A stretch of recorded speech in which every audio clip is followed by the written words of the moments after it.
देखते हैं, कल कल से कल ही लगा था। जी सर। गुरवे गौरचंद्राय राधिकाय तदालय कृष्णाय कृष्ण भक्ताय तद्भक्ताय नमो नमः। ओम नमो भगवते वासुदेवाय। ओम नमो भगवते वासुदेवाय। ओम नमो भगवते वासुदेवाय। ओम नमो भगवते वासुदेवाय। ओम नमो भगवते वासुदेवाय। ओम नमो भगवते वासुदेवाय। नारायणं नमस्कृत्यं नरं चैव नरोत्तमं देवीं सरस्वतीं व्यासं ततो जयमुदीरयेत्। नष्टप्रायेषु भद्रेषु नित्यं भागवत सेवया भगवती उत्तमश्लोकैर्भक्तिर्भवती नैष्टिकी। कृष्णाय वासुदेवाय देवकी नंदनाय च नंदगोपकुमाराय गोविंदाय नमो नमः। जय श्री कृष्ण चैतन्य प्रभु नित्यानंद श्री अद्वैत गदाधर शिवासदि गौर भक्तवृंद। हरे कृष्णा कृष्णा कृष्णा हरे हरे, हरे राम राम राम हरे हरे। हरे कृष्णा। प्रिय पंचशील भक्तवृंद, दामोदर देश भक्तवृंद, सनातन देश भक्तवृंद, फेसबुक के भाग्यशाली भक्तों, हम श्रीमद् भागवत में प्रार्थनाओं के अंतर्गत आज 7वें स्कंद के 8वां अध्याय 9वां अध्याय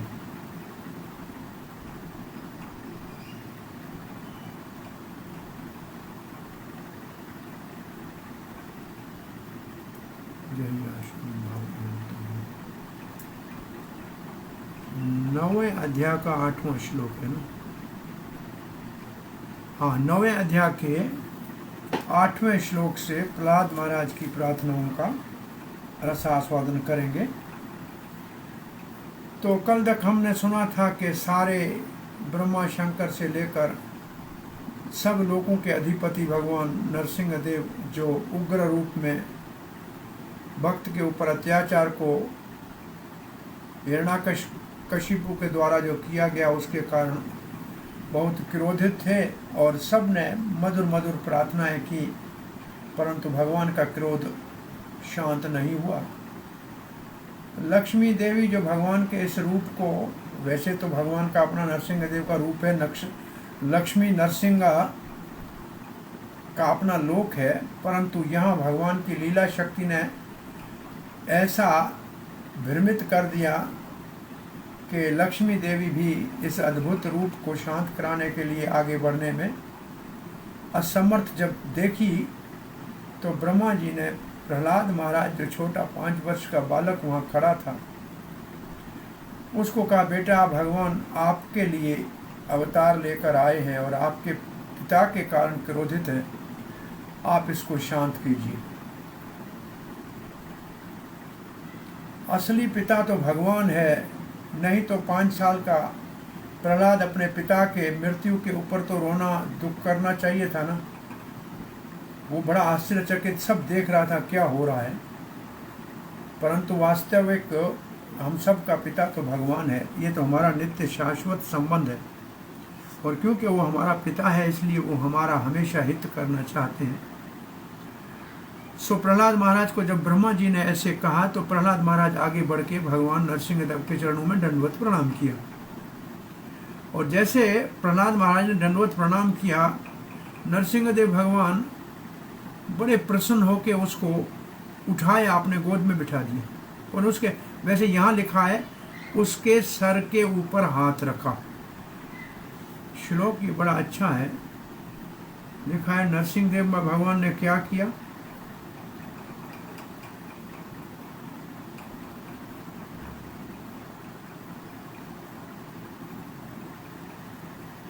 कर स्पर्श सतत कर स्पर्श धौत अखिला शुभा। भगवान के चरण स्पर्श से भगवान ने उनके सर के ऊपर हाथ रखा, ऐसे कर स्पर्श हाथ से छुआ तो उसके धौत अखिल अशुभ, जितना अशुभ था वो सब धुल गया। वैसे तो प्रहलाद महाराज पहले ही भगवत नाम सुमरण कर रहे थे, कोई अशुभ था ही नहीं, परंतु असुर कुल में जन्म लिया था, फिर भी महान भागवत थे। तो भगवान के स्पर्श मात्र से धौत अखिल अशुभ सपद्य अभिव्यक्त परात्म दर्शन, और भगवान के दर्शन करने से सपदी उसी समय तत्काल ही अभिव्यक्त प्रकट हो गए परात्म दर्शन, परमात्मा का दर्शन, आध्यात्मिक ज्ञान। इसको कहते हैं प्रहलाद के हृदय में भगवान के स्पर्श से दिव्य ज्ञान प्रकट हो गया। तत्पाद पदम, भगवान के चरण कमलों का हृदय निर्वृत का मतलब अब भगवान के चरणों में को हृदय में उन्होंने आलिंगन किया। बड़ा आनंद की अनुभूति हुई। हृष्य तनो, और सारा प्रहलाद महाराज का शरीर हर्षित हो गया, पुलकित हो गया, आनंदित हो गया। किलनहृत, और हृदय बहुत कोमल, निर्मल और पिघल गया। ये भाव भक्ति के लक्षण में आता है। प्रेम भक्ति के और भाव भक्ति के लक्षण में हृदय बहुत कोमल हो जाता है। हृदय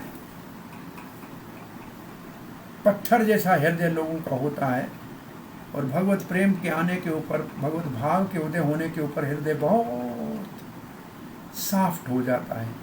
हृदय मर्षण कहते हैं, मर्षण। और अश्रो लोचन, आंखों से अश्रुधाराएं बहने लगी। प्रहलाद महाराज के ये अष्ट सात्विक भाव प्रकट हो गए। भाव भक्ति का उदय हुआ भगवान के कर स्पर्श से मात्र से।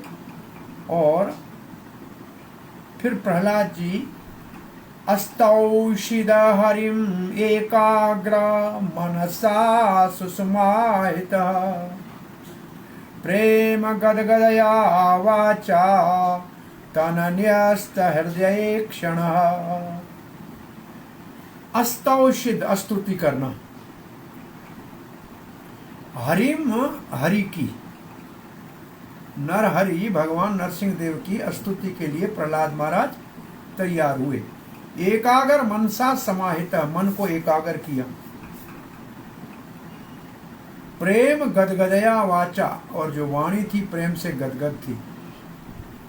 तन न्यस्त हृदय अक्षण,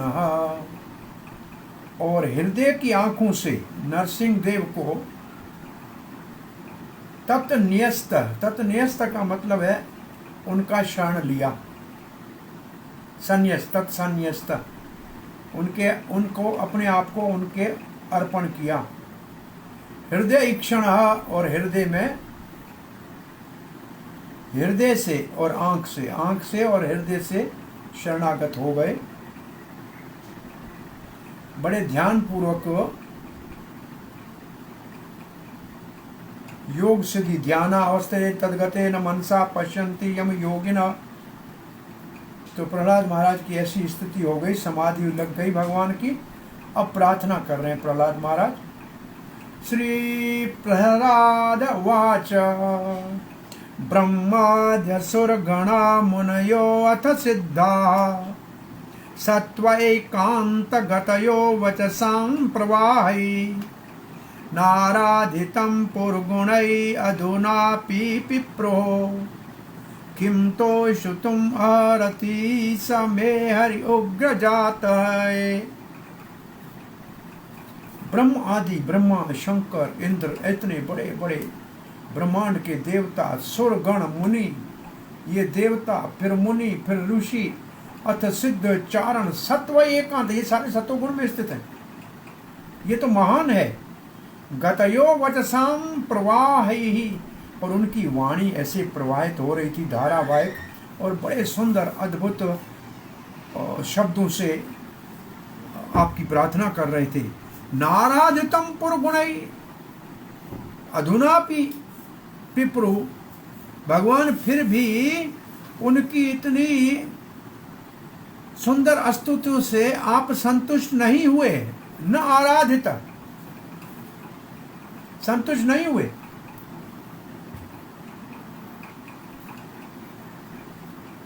पुरगणई, वो तो सारे ही सिद्ध थे, योग्य थे, अधिकारी थे, महान थे, परंतु फिर भी पिप्रु, और उसके करने के योग्य थे, फिर भी संतुष्ट नहीं हुए।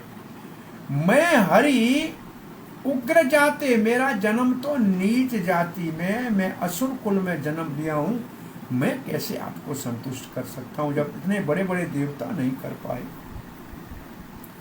श्री प्रहलाद महाराज प्रार्थना करते हैं, प्रभुपाद जी लिखते हैं, मुझ जैसे असुर कुल में जन्म लिए हुए नीच के द्वारा कैसे उत्तम प्रार्थना भगवान आपको संतुष्ट कर सकती है। जब इतने बड़े बड़े महान ब्रह्मा आदि देवता, सिद्ध चारण और ये ऋषिगण, जिनकी प्रार्थना, जो सब सतोगुण में स्थित हैं, जिनके वचन और जिनकी वाणी धारावाहिक आपका प्रशंसा कर रही थी, फिर भी आप संतुष्ट नहीं हुए, तो फिर मैं कैसे कर सकता हूँ? मुझ में तो कोई योग्यता नहीं। ये है प्रहलाद महाराज के पहला प्रार्थना। और चक्रवर्ती पाद लिखते हैं, हे भगवान,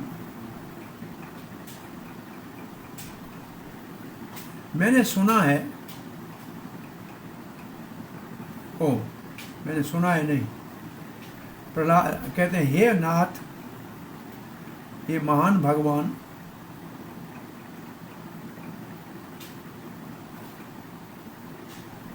ऐसा कौन सा गुण मुझ में है जो आपने मेरे ऊपर कृपा की। ये सतोगुण तो कृपा का कारण नहीं लगता है, क्योंकि सतोगुण में अगर कृपा होती तो देवताओं को मिलती। जब सतोगुण में जब कृपा नहीं मिलती है तो तमोगुण में कहां से कृपा मिलेगी। मैं तो असुर कुल में तामसिक हूं। सतोगुण में अगर कृपा होती तो देवताओं को मिलती, ऋषियों को मिलती, जिनका मन सदा सात्विक है, धर्म में निष्ठ है, सात्विक धर्म में निष्ठ है, जो ज्ञान में और तपस्या में परिपूर्ण है। हम तो अधर्म में, अज्ञान में और भौतिक भोग में असुर योनि वाले लगे हुए हैं। तो फिर एकांत, अमरकोश में एकांत का मतलब है एकाग्र मन से। तो केवल आपकी प्रशंसा करना आपकी कृपा का कारण नहीं हो सकता। उन्होंने तो बड़ी धारावाहिक और बड़े उत्तम, नए नए, ताजे, शीतल, मधुर, शुद्ध जल की धारा की तरह अलंकारों वाली भाषा में आपकी प्रार्थना की। पुरु गुण ही, परंतु आप संतुष्ट न हुए। न आराधितम, आप मुझसे संतुष्ट हो गए। मैं तो असुर कुल में जन्म लिया है, उग्र जाति है मेरी। श्रील प्रभुपाद जी इसका बहुत मधुर भाव दे रहे हैं कि एक वैष्णव परिपूर्ण गुणवान हो, अधिकारी हो भगवान की सेवा का, फिर भी सदा अपने आप को अधम, नीच और पतित मानता है।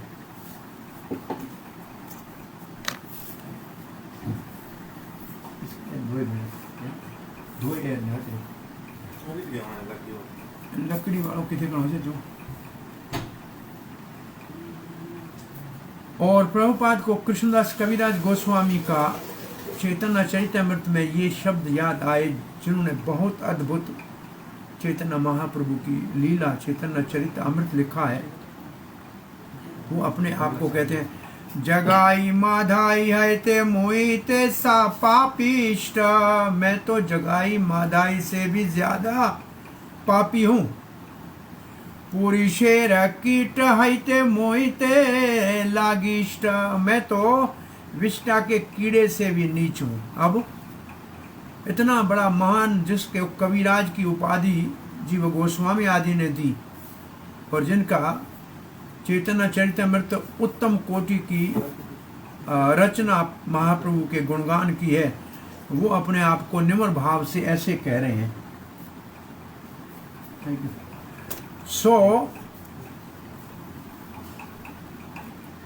जब ऐसे कहते हैं कविराज गोस्वामी, इसी प्रकार प्रहलाद महाराज शुद्ध भक्त है, महान वैष्णव है,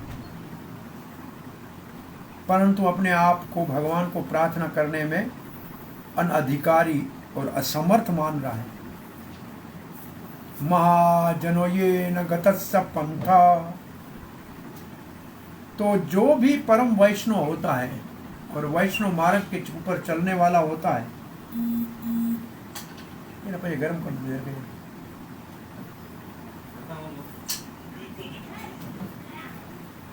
वो अपने आप को ऐसे ही समझता है। ये हमारे लिए बहुत बड़ी शिक्षा है।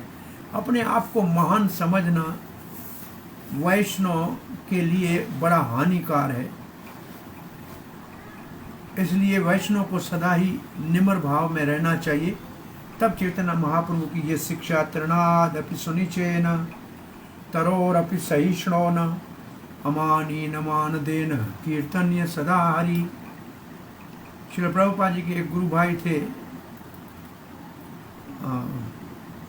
OBL कपूर उनका नाम, वैसे केशव था मैं समझता हूँ, आदि केशव दास। जब प्रभुपाद जी प्रयागराज में दवाइयों का काम करते थे, प्रयाग फार्मेसी उनकी थी, तो उन्हीं से उम्र में थोड़े छोटे होंगे, लेकिन ये बड़े विद्वान प्रोफेसर थे। उन्होंने पूछा, अभय बाबू कोई ऐसी दवाई आपने बनाई है जिससे कृष्ण प्रेम प्राप्त हो? ये तो गुरु भाइयों में प्रेम से ऐसा भाव उत्पन्न किया। तो प्रभुपाद ने कहा, हाँ जी है दवाई। बोला कौन सी है? बोला तृणाद अपि सुनिचे तरोरपि सहिष्णु अमानी न मान देन कीर्तन सदा हरि।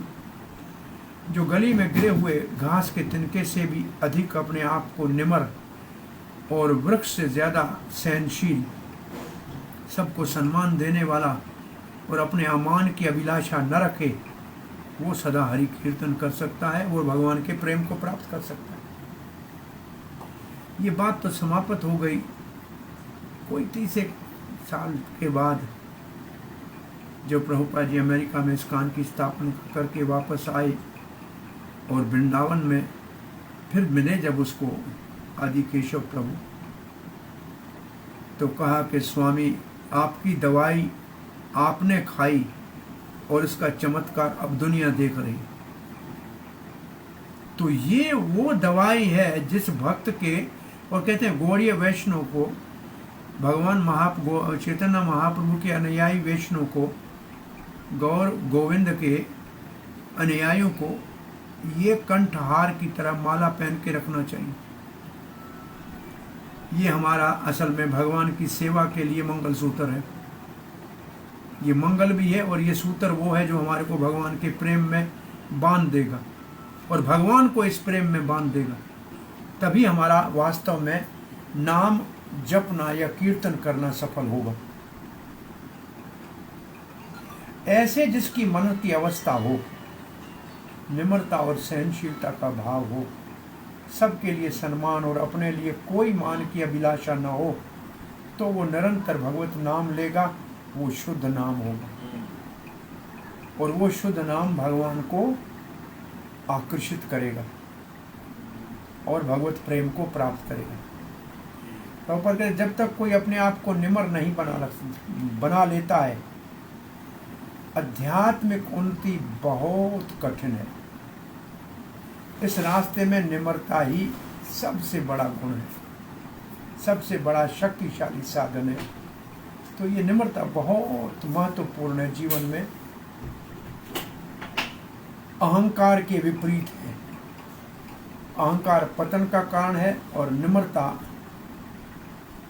उत्थान का कारण है भारी भक्ति में। कहते जो जो छोटा बनेगा, नीचे अपने आप को रखेगा, उसके ऊपर सबकी करुणा कृपा होगी और वो निश्चित रूप से भगवान को पा लेगा। आगे प्रहलाद महाराज कहते हैं,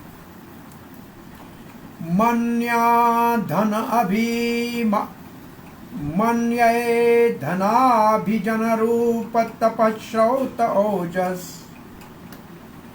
तेज प्रभाव बल पौरुष बुद्धि योगा नाराधनया हि भवन्ति परस्य पुंसो भक्त्या तुष्टो भगवान् गजयुथ पाय।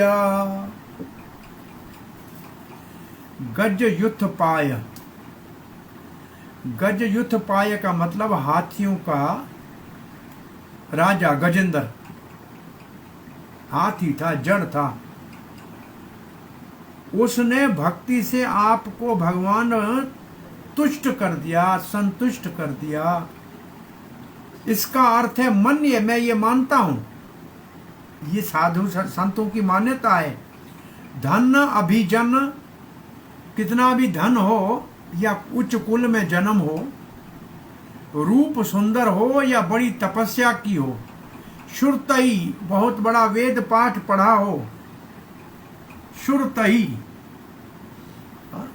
वेदों का अध्ययन किया हो, ओज इंद्रियों में बहुत बड़ा बल हो, तेज और बहुत बड़ा तेजस्वी हो, प्रभाव उसका बहुत बड़ा प्रभाव हो, बल शक्तिशाली हो, पौरुष बुद्धि योग, ये एक ही शब्द है। वो धनाभिजन रूप तपः श्रोत औज तेज प्रभाव बल पौरुष बुद्धि योगा।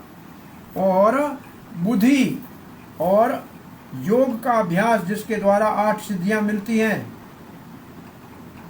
और बहुत बड़ा परिश्रम, पौरुष्य, बुद्धि, न आराधनाय, ये आपको संतुष्ट नहीं कर सकती। परस्य पुंसः, हे परस्य, परस्य का मतलब हे दिव्य भगवान, परम पुरुष भगवान, दिव्य भगवान, भक्त्या केवल भक्ति से तुष्टो भगवान, आप भगवान भक्ति से संतुष्ट हो जाते हैं और उसका साक्षी है गजेंद्र। प्रभुपाद लिखते हैं, किसी के पास धन हो या उच्च कुल में जन्म हो, सुंदरता हो या तपस्या का बल हो, वेदों के अध्ययन हो अथवा इंद्रियों की शक्ति हो, बहुत बड़ा तेज हो, प्रभाव हो, शारीरिक बल हो, बुद्धि हो, पौरुष हो, योग अभ्यास हो। प्रहलाद महाराज कहते हैं, मैं सोचता हूं ये सारे गुण भी आपको संतुष्ट नहीं कर सकते भगवान, परंतु आप भगवान सामान्य भक्ति के प्रेम से प्रसन्न हो जाते हो। गजेंद्र ने ऐसा ही किया और भगवान को प्रसन्न कर लिया।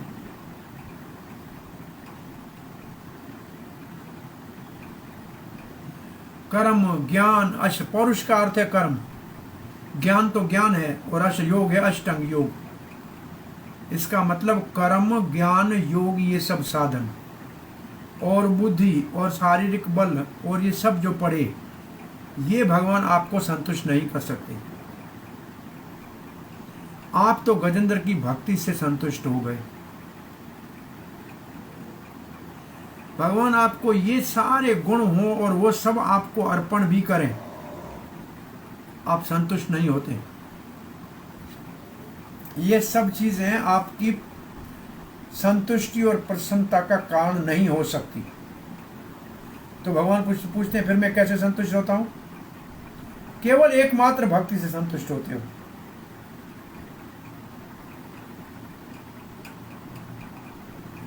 और ये कहा गया है, पास्ट टेंस का मतलब है पास्ट टेंस में, भूतकाल की बात में। इसका मतलब इसके लिए खोज करने की आवश्यकता नहीं है, ये पहले से सिद्ध है। ये सिद्ध है कि केवल भगवान भक्ति से प्रसन्न होते हैं। ये तो स्वभाव है भगवान आपका, और इससे भक्ति अति शक्तिशाली है, ये भी सूचित होता है।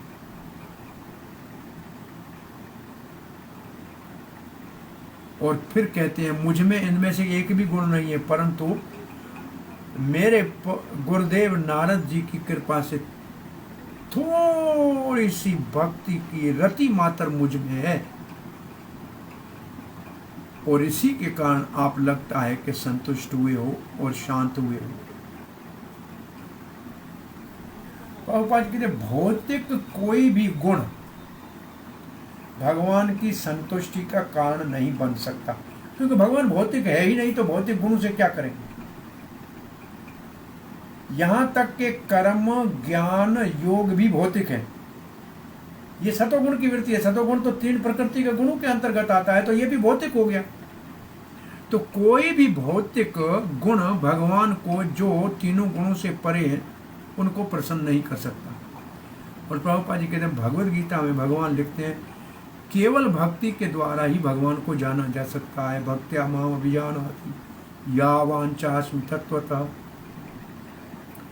तो भक्ति में क्या बात है, भक्ति भौतिक नहीं है, भक्ति तीनों गुणों से परे है। भक्ति भगवान की स्वरूप शक्ति है, भगवान की स्वरूप शक्ति का ही विस्तार है। वही एकमात्र भगवान को जानने का साधन है।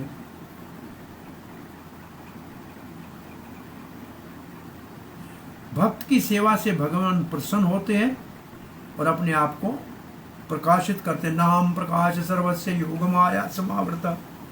सबके सामने भगवान प्रकाशित नहीं होते हैं, अपने आप को योग माया से ढक देते हैं, और सामान्य लोग महामाया से मूर्ख रहते हैं। यह है शास्त्रों का निर्णय। न तो ज्ञान के द्वारा न भौतिक गुणों के द्वारा भगवान को जाना जा सकता है या भगवान के निकट जाया जा सकता है। भगवान की प्राप्ति का एकमात्र साधन है भक्ति। और वो भक्ति, इसका एक और अर्थ भी निकलेगा कि जितने ये नाम लिए गए, इनमें से कोई भी एक भक्ति को उत्पन्न करने का कारण नहीं बन सकता। योग भी, कर्म भी, ज्ञान भी ये भक्ति को उत्पन्न नहीं कर सकते। कोई दान पुण्यों के द्वारा भक्ति का उत्पन्न नहीं होता। भक्ति एकमात्र भगवान के प्रेमी भक्त की कृपा से जागृत होती है, और कोई भक्ति को जगाने का कारण और साधन नहीं। महत कृपा द्वारम विमुक्ति। ऋषभदेव कहते हैं महात्मा की कृपा मुक्ति का द्वार खोल देती। महत रज अभो अभिषेकम। महात्मा के चरणों की रज का जो अभिषेक करता है, उनके चरण चिन्हों में चलता है, उनके शिक्षा दीक्षा के अंतर्गत चलता है, तो एकमात्र भक्ति उत्पन्न हो सकती है, जिससे भगवान को जाना जा सकता है और भगवान की कृपा प्राप्त करके भगवान को संतुष्ट और प्रसन्न भी किया जा सकता है एकमात्र भक्ति से। और भक्ति का जन्म भक्त के संग से होता है, और कोई साधन। विप्राद द्विषड गुणायुताद अरविंद नाभ पादारविंद मुखात स्वपचम वरिष्ठम मन्ये तदर्पेत मनोवचने तारथ प्राणम पुनाति सकुलम नत्तो भूरिमानः।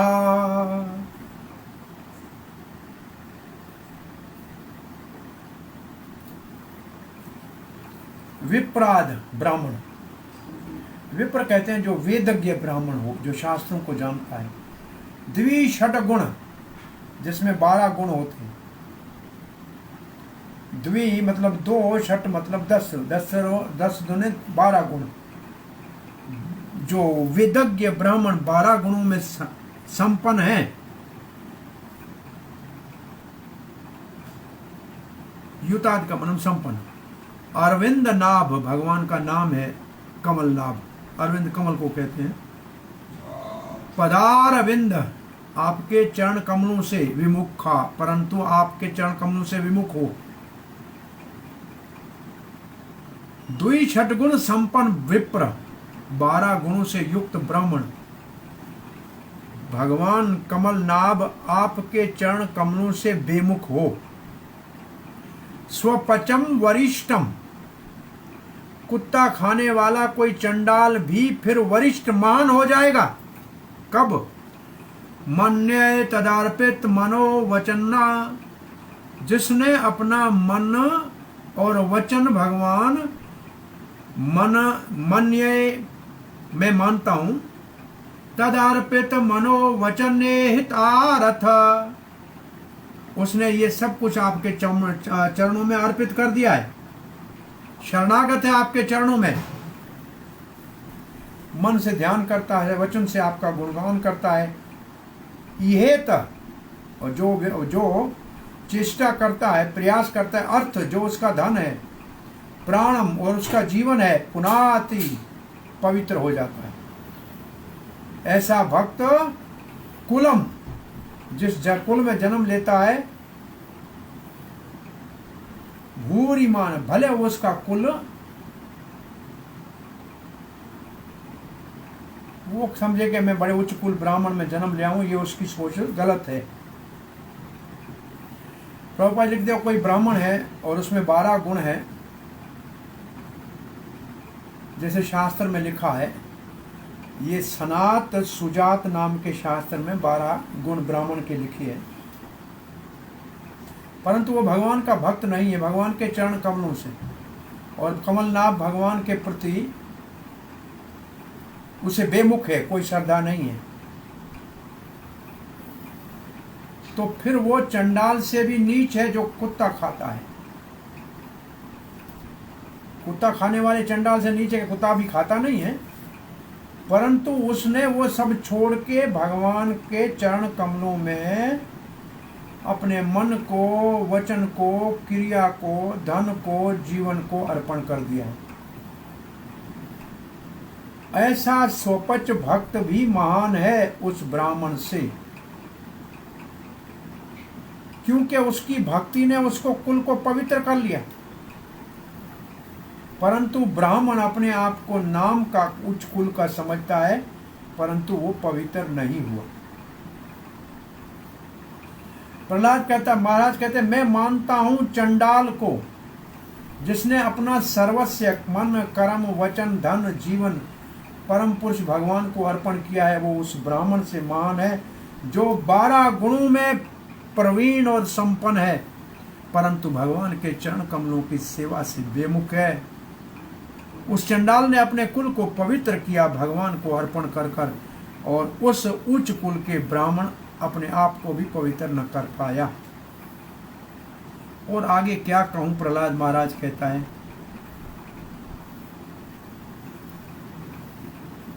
भक्ति है कि नहीं है इस बात को देखना है। चंडाल को मैं ब्राह्मण से महान मानता हूं, अगर भक्ति नहीं है, चंडाल भक्ति नहीं है ब्राह्मण में, तो वो चंडाल से भी नीच है। तो फिर क्षत्रिय और वर्णों की क्या बात करें। 12 गुणों वाला ब्राह्मण 6, 7, 8 गुण की क्या बात करें, 3, 4, 2 गुणों की क्या बात करें। इनमें से कोई भी अपने आप को भगवान को प्रसन्न नहीं, क्योंकि भक्ति नहीं है। और सनात सुजात में 12 गुण ये लिखे हैं, ज्ञानम च सत्यम च दमः श्रुतां च। ज्ञान, सत्य, दमः मतलब इंद्रियों को संयम में रखना, श्रुताम वेद पाठ करना, हाय अमात्सर्यम, अमात्सर्यम मतलब किसी के से ईर्ष्या न करे, किसी से द्वेष न करे, हिरी बहुत बड़ा लज्जावान हो, तितिक्षा सहनशील हो, तितिक्षा अनुसूया ईर्ष्या रहित हो, यज्ञश्च दानान यज्ञ करे दान दे, च धृति शमस्य धीरजवान हो, शम मन को वश में करे, च महाव्रता द्वादश ब्राह्मणस्य ब्राह्मण का ये व्रत होता है कि उसके पास ज्ञान है, सत्य है, मन का वश में करता है, इंद्रियां वश में है, श्रवण करता है और संसार के किसी चीज में आसक्त नहीं होता है। हिरी का मतलब लज्जावान है, तितिक्षावान है, सहनशील है, किसी से ईर्ष्या नहीं करता। अमात्सर्यम, अच्छा, और यज्ञ करता है, दान देता है, वो बहुत धीरजवान है और शांत है। और एक चंडाल उसमें अगर भक्ति है तो वो बहुत महान है, उससे उत्तम है। इस श्लोक में उन ब्राह्मणों की बात की गई है जो भगवान के चरण कमलों से बेमुख है, परंतु उस चंडाल की बात की गई है जो अपना मन, अपना कर्म, अपना धन, अपना वचन, अपना जीवन भगवान को अर्पण किया है। वो कैसे महान है? कैसे महान है वो इसलिए महान है कि उसने अपने कुल को पवित्र कर लिया। भगवान का नाम लेने से पवित्र हो जाता है, तो उसने सर्वस्व भगवान को समर्पण कर दिया, तो उसने अपने कुल को पवित्र कर लिया। अपने कुल को, अपनी बात क्या करें, पूरे कुल को पवित्र कर लिया। और श्रीधर स्वामी कहते हैं, बिना भक्ति के ये 12 गुण ब्राह्मण में केवल अहंकार ही उत्पन्न करते हैं। ब्राह्मण भक्तिहीन 12 गुणों वाला केवल अहंकार ही होगा। ये श्रीधर स्वामी का मत है। श्रील प्रभुपाद लिखते हैं, ये प्रहलाद महाराज का एक स्टेटमेंट है, एक सिद्धांत स्थापित कर रहे हैं, एक निर्णय दे रहे हैं। और किसका ये निर्णय है? 12 महाजनों में एक महाजन का निर्णय है, एक भागवत पुरुष का निर्णय है। किस बात में निर्णय है? बोला एक भक्त और एक ब्राह्मण जो कर्म कांडी भले हो, वेदज्ञ हो, भगवत भक्ति वीन हो, इन दोनों में तुलना की गई है। 4 वर्ण है, 4 आश्रम है। ये मानव समाज में उत्तम भक्त बनने के लिए, उत्तम कोटि के भक्त बनने के लिए, शुद्ध भक्त बनने के लिए इसमें नियम निर्धारित है। हरि भक्ति सुधोध्या वो शास्त्र जिसमें नरसिंह देव और प्रहलाद की कथा है, उसमें ये श्लोक है, भगवत भक्ति हीनस्य जाति शास्त्रम जपस्तपः अप्राणस्यैव देहस्य मंडनम लोकरंजनम। भगवत भक्ति हीनस्य, जिसमें भगवत भक्ति नहीं है, उच्च जाति हो या शास्त्र पढ़े या जप करे या तप करे, वो ऐसा है जैसा मुर्दे के ऊपर मुकुट पहनाओ और सोने की माला है और हार पहनाओ, मंडनम लोक रंजनम। अब प्राणस्यैव देह, देह में से प्राण निकल गए, मुर्दा, उसका मंडन करो, उसका बहुत बड़ा सजावट करो। काहे के लिए? लोक रंजन के लिए, दुनिया को खुश करने के लिए। तो मुर्दे के श्रृंगार के समान है।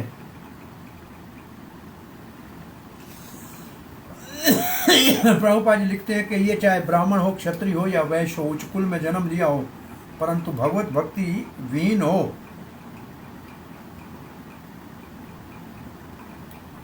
तो फिर वो सारे गुण व्यर्थ हैं।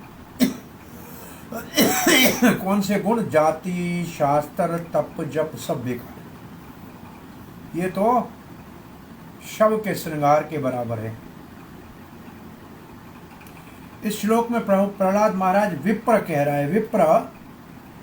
विप्र का अर्थ है विद्वान, वेदज्ञ ब्राह्मण।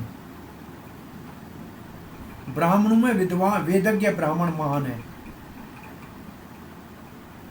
ब्राह्मण विप्र,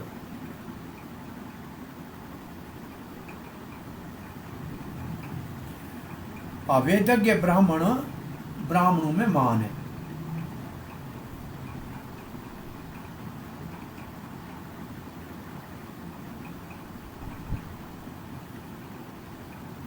परंतु एक भक्त भले किसी नीच कुल में जन्म लिया हो, जैसे प्रहलाद है, असुर कुल में जन्म लिया है, वो उस ब्राह्मण से महान है, तो फिर क्षत्रिय वैश्य और अन्य की बात क्या करे। भक्त सबसे महान है, क्योंकि वो ब्रह्म स्तर के ऊपर है, वो आध्यात्मिक स्तर के ऊपर है। क्यों? भक्ति कर रहा है। और भक्ति में क्या शक्ति है? माम च व्यो अविचारेण भक्ति योगेन सेवते स गुणान समतैते तान ब्रह्म भूयाय कल्पते। अनन्य भक्ति प्रकृति के 3 गुणों से ऊपर उसको ब्रह्म स्तर के ऊपर लाके स्थापित कर देती है। ब्राह्मणों के 12 गुण फिर एक बार पढ़ रहे हैं।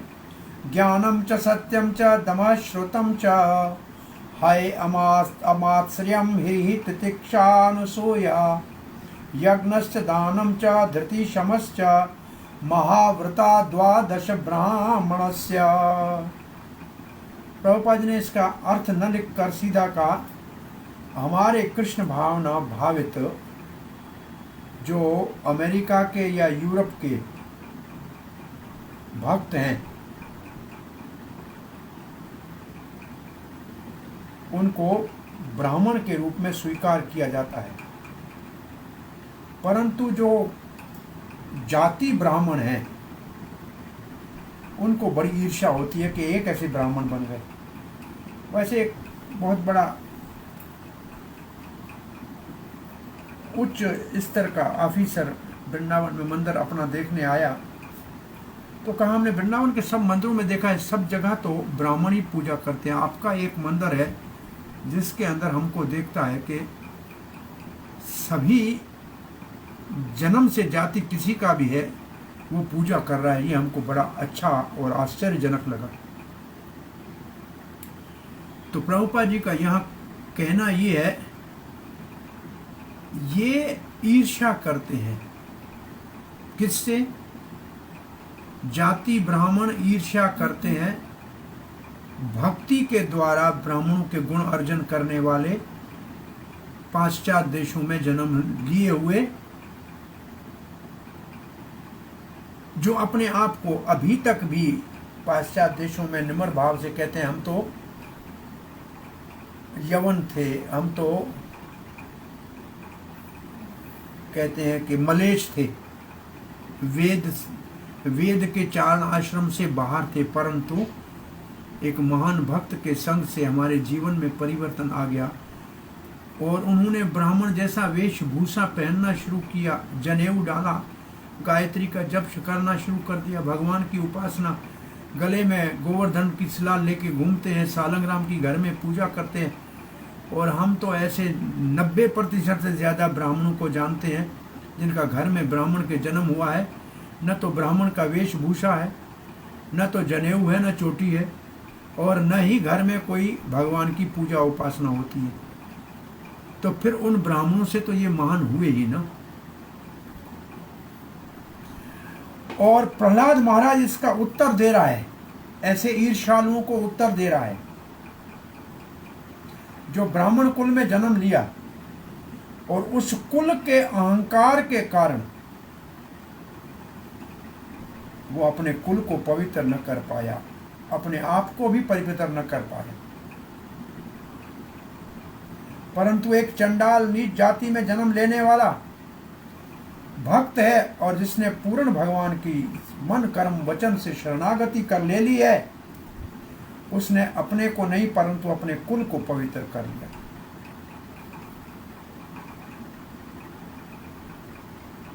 प्रभुपाद कहते हैं हमारे को जीवन का ये वास्तविक अनुभव है। अमेरिका और यूरोप के ये जो हमारे शिष्य सेवक हैं, इन्होंने पूर्ण रूप से कृष्ण भावना का आश्रय ले लिया है, उन्होंने अपने कुलों को पवित्र कर लिया। और प्रभुपाद कहते हैं यहाँ तक कि एक भक्त की माता मेरे पास आई और अपने अंत समय में, हाँ, एक भक्त की माता अंत समय कृष्ण के विषय में पूछ रही थी जब उसका अंतिम प्राण निकलने वाला था। तो जिसने कृष्ण का उच्चारण किया अंत समय, वो तो भगवत गीता का श्लोक है, अंतमति सो गति। अंत में भगवान कृष्ण का स्मरण किया, यम यम वापि स्वम भावम त्यजते अंते कलेवरम। शरीर छोड़ने के समय कृष्ण का स्मरण किया तो भगवत धाम तो चले ही गए। प्रभुपाद ये हमारा अनुभव है। और बहुत से भक्त अपने माता पिता के अंतिम समय जाके उनको भगवान का नाम सुनाते हैं, भगवान का गंगा जल जमुना जल मुख में डालते हैं, तुलसी का पत्ता डालते हैं, तिलक लगाते हैं। और दुख से कहना पड़ता है कि ब्राह्मण के जन्म लेने वाले अपने आप को ही पवित्र नहीं कर पा रहे। बहुत बड़ा दुख है। प्रभुपाद जी आगे लिखते हैं, तो कम से कम ये थ्योरिटिकली,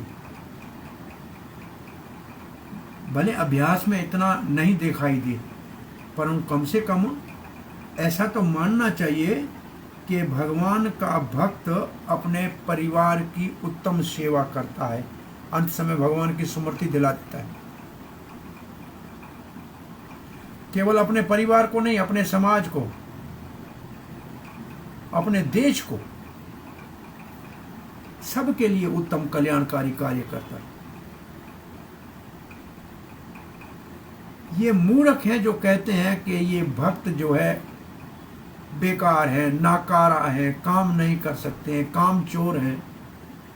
परंतु वास्तव में भक्त सही व्यक्ति है, वो अपने कुल, समाज, देश सबकी उन्नति करता है और सब कुछ भगवान की सेवा में लगाता है, इसलिए वो हमेशा महान है। ये बहुत बड़ा अद्भुत श्लोक है।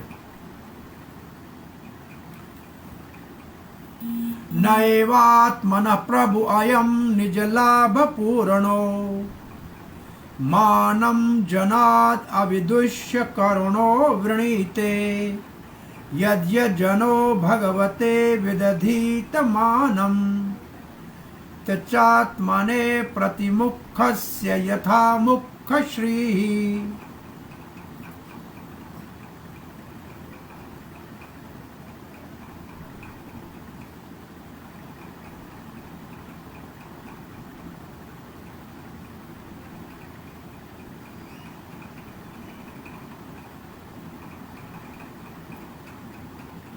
बहुत अच्छी बात है।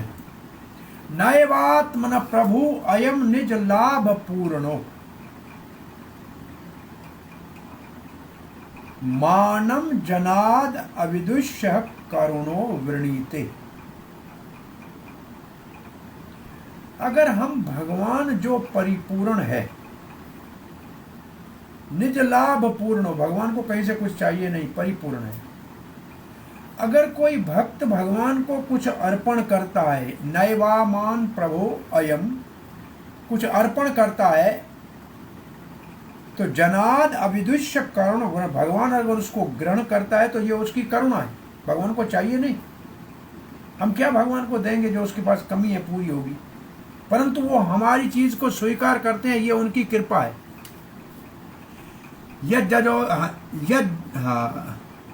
यद् जनो भगवत विदधीत मानम, उससे भक्त की महिमा बढ़ती है। कैसे? यचात्मने प्रतिमुखस्य यथा मुख श्रीः।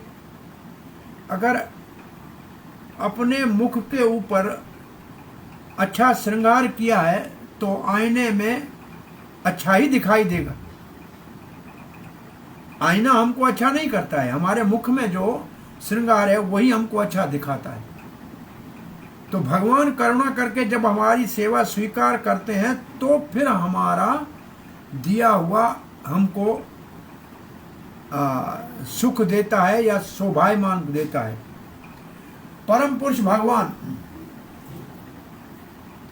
सदा ही संतुष्ट है, अपने आप में परिपूर्ण है, कोई लाभ की आवश्यकता नहीं। जब कोई उनको कुछ अर्पण करते हैं और भगवान उसको अगर ग्रहण करते हैं तो ये भगवान की कृपा है, और उस कृपा से भक्त को ही लाभ होता है, क्योंकि भगवान को कोई सेवा की किसी से आवश्यकता नहीं है। और उदाहरण क्या देते हैं, अगर अपना मुख को अच्छी तरह से श्रृंगार करके सजा दिया तो आईने के अंदर मुख सुंदर दिखेगा। भगवान अपने आप में परिपूर्ण है और कृपालु है। वो मूर्खों से कुछ नहीं मांगता और नहीं चाहिए, परंतु उस व्यक्ति का अपना ही लाभ होता है जो भगवान को कुछ अर्पण करता है।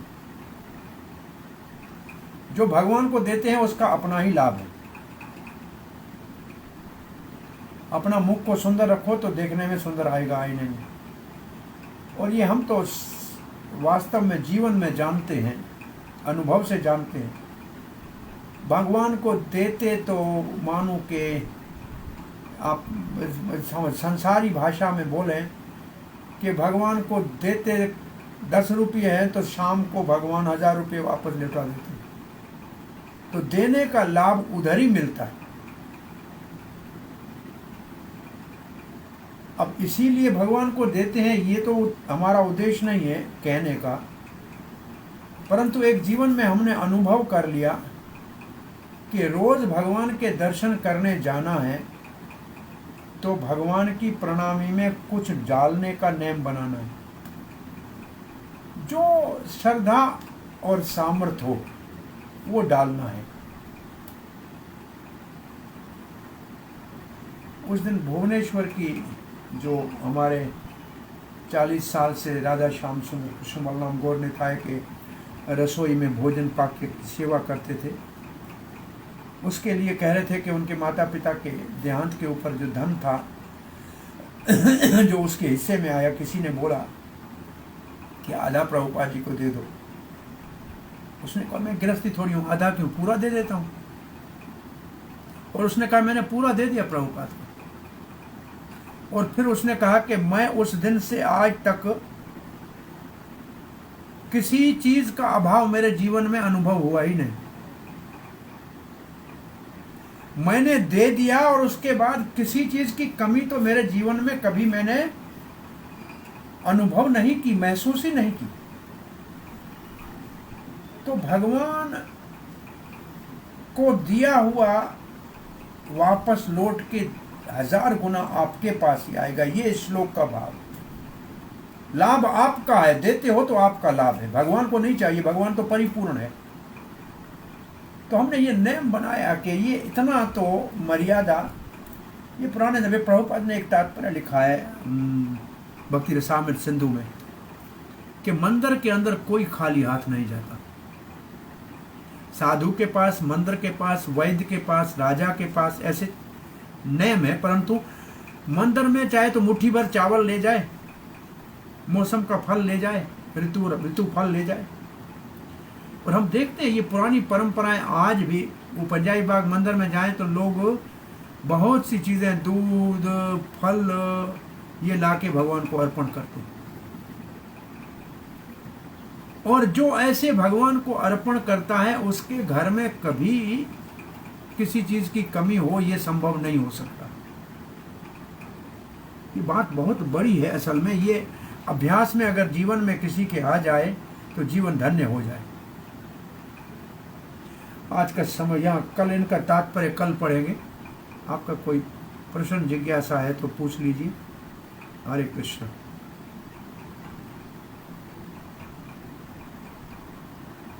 हरे कृष्ण प्रभु। हरे कृष्ण। तो कोई प्रश्न जिज्ञासा, कोई अपना अनुभव बताए ऐसा जीवन का। हरे कृष्णा प्रभु जी। हरे कृष्णा। अभी 3-4 दिन से आपसे बात नहीं हो पाई। जो प्रवचन हुए थे ना पिछले हफ्ते से, तो जैसा आपने पिछले हफ्ते बताया था उसी विषय में थोड़ा सा आज भी उससे रिलेटेड है कि आपने जैसे भक्ति का बताया था, तो हमारे आज के समाज में जो ज्यादा पढ़ लिख लेते हैं वो बड़े मूर्ख होते हैं। और वही सबसे ज्यादा इसका विरोध करते हैं हमारे। नहीं, पढ़ा लिखे को, ये भक्ति विनोद ठाकुर कहते हैं अधिक पढ़ा लिखा नास्तिक मूर्ख और अधिक आध्यात्मिक हानिकारी होता है। कोई भाग्यशाली ऐसा होगा जो इससे बच जाए, नहीं तो सारे ही नरक वाले रास्ते पे। मेरी पता नहीं क्या वो शो करते हैं अपने आप को कि हम पता नहीं। ये आधुनिक शिक्षा अहंकार का मूल कारण है। आधुनिक शिक्षा पद्धति पहले लिखा होता था विद्या ददाति विनयम, अगर विद्या है तो निम्रता आनी चाहिए, परंतु आज है विद्या अहंकारम। विद्या ने सबको अहंकार दे दिया। पहले हम पढ़ते थे, हमारी स्कूल में लिखा होता था आओ विद्या अर्जन करो, जाओ सेवा करो, come to learn and go to serve, ये पहले लिखा होता था। अब ये सब जगह से मिटा दिया है। अब आओ बाप का जेब खाली करो, जाओ दुनिया को लूटो, ये है आज की एजुकेशन। पूरी जिंदगी पैसे के पीछे भागते रहो और फिर वो पैसा साथ जाना नहीं। ये माया समझ में नहीं आती लोगों को। पैसा जितना आपके भाग में सोए रहो तो भी मिलेगा जी। और प्रयास करने से प्रहलाद महाराज आगे कहेंगे अति प्रयास न कुर्यात जी। अपने सहपाठियों को शिक्षा देते हुए कहते हैं। तो प्रभु जी मेरा प्रश्न यही उठता है कि जब हम सब कुछ जानते हैं फिर भी हम ऐसा गलत काम या ऐसी क्रियाएं क्यों करते हैं? ये माया की मेहरबानी है। ये माया की मेहरबानी अट दे गया प्रभु जी। बच्चे कैसे फिर से वो तो बहुत गिरती है। अच्छे से भक्त के संग से जी प्रभु जा लिया। ये तो है, सोच बदलती है। दूसरे अगला ले जा। हरे कृष्णा।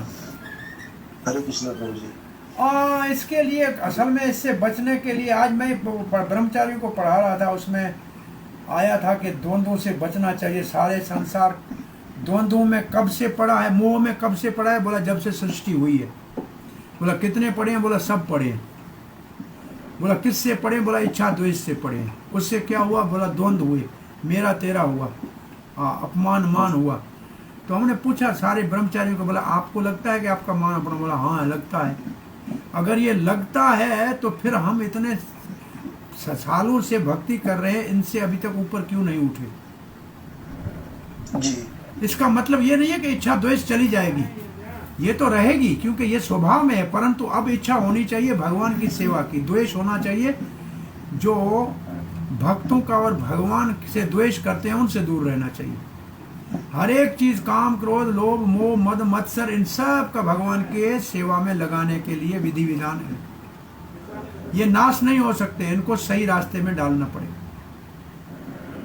हाँ बस ये कि इस पे थोड़ा अपना कंट्रोल रखो, कंट्रोल रहे थोड़ा सा। कंट्रोल अपने आप से करते तो कब से कर लेते। भगवान का शरण लें, वो हमारी रक्षा करें। जी। हरे कृष्ण। और किसी का कोई प्रश्न जिज्ञासा है? हरे कृष्ण। हरे कृष्ण प्रभु। प्रभु जी एक प्रश्न है, जो नारायण कवच है।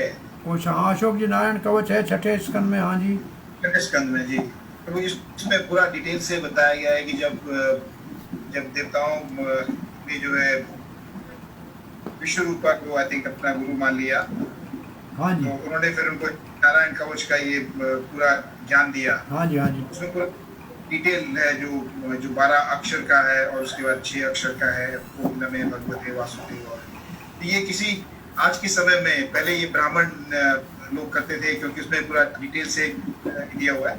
ये प्रमाणित आज के समय में आम इंसान जो भक्त है वो कर सकता है ये इस तरह से, या असल में ये है क्या कि उसके अंदर कुछ मंत्र है, कुछ अंग न्यास है, कुछ कर न्यास है। वो न्यास का मतलब है उस मंत्र को अपने अंगों में धारण करना है, आंखों में करना है, नाक में करना है, सब नाम लिखे होंगे। और इसको अनुष्ठान करते हैं। अनुष्ठान का मतलब ये होता है कि इसका पूरा कुछ लाख का जप करना पड़ता है और उसके 12वां अंश का यज्ञ आदि करना पड़ता है। ऐसे पुरुष चरण है, अनुष्ठान है, ये विधियां हैं हरि भक्ति विलास में लिखी हुई। और मैं ऐसे महात्मा कुछ जानता हूँ, नारायण कवच का नहीं, अन्य कुछ मंत्रों का ऐसे कई करोड़ों का जाप करना पूरा ऐसे साधन पूर्वक तो करते हैं, लेकिन जैसे लिखा है इसको हम ऐसे पढ़ेंगे तो उसमें कोई हमारे अंदर उसका प्रभाव नहीं आएगा। उसके लिए पूरा एक अनुष्ठान करना, जैसे आप कहें कि नारायण कवच में हमको प्रवीण होना है, तो जैसे कोई डॉक्टरी करनी है तो डॉक्टरी के लिए 5 साल पढ़ना है, तो इसके लिए बैठ के कम से कम 1-2 साल का अभ्यास करना पड़ेगा। जी जी जी। हाँ, तो वो क्या है, ये सब एक विद्या है। इस विद्या को पहले तो जो विद्या जानने वाला है वो ही सिखा सकता है, पहली बात तो ये है। अब जानने वाला कोई है नहीं तो कौन सिखाएगा।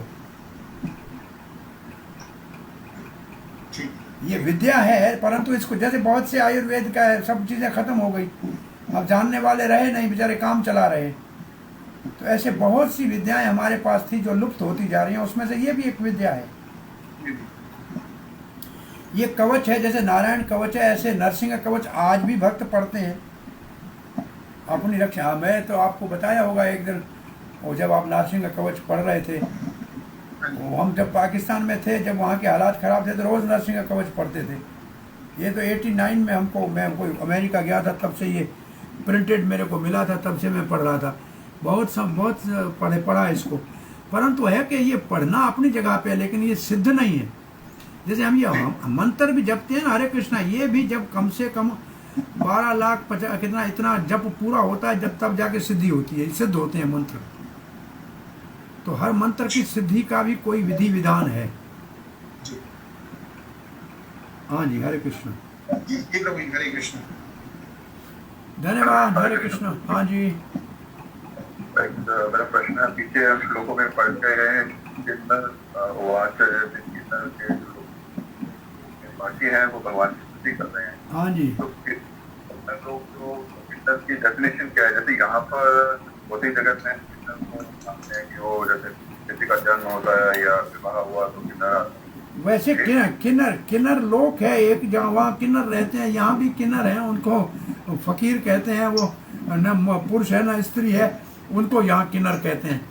और मेरे घर में कुंभ मेला में हम थे प्रयाग में, तो किन्नरों का अखाड़ा खुला था और किन्नर भी स्नान करने जा रहे थे। वो लोग जो उनको देखने जा रहे थे, और जो जा रहा था उसको वो चांदी का रुपया दे रहे थे, और लोग जा रहे थे उधर। तो ये किन्नरों का भी एक वर्ग है, पहले से सृष्टि में है।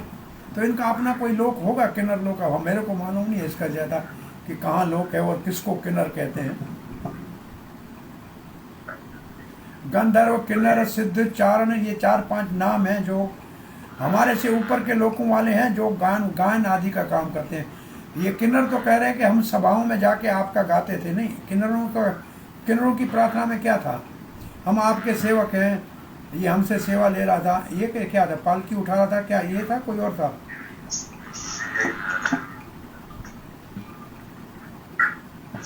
वो बोल रहे थे कि ये हमारे से सुन लेते हैं नाच गान, लेकिन हमें उसका पैसा नहीं देते, वो वेतन नहीं इनाम देते हैं। तो ये वेतन वाले, तो ये ताली बजाने मांगने वाले हैं। नहीं दोगे तो नहीं दोगे तो साफ दे देंगे। वो हिरण्याकश को साफ नहीं दे पा रहे थे। हरे कृष्ण, हरे कृष्ण। देखो इतना जल्दी भूल जाता है किसने कौन सी प्रार्थना की, क्या करे। तो एक चीज पूछनी थी, ये जो यक्ष ऊंचू है, आपने बताया था ना कुबेर, ये अनुचर है कुबेर के।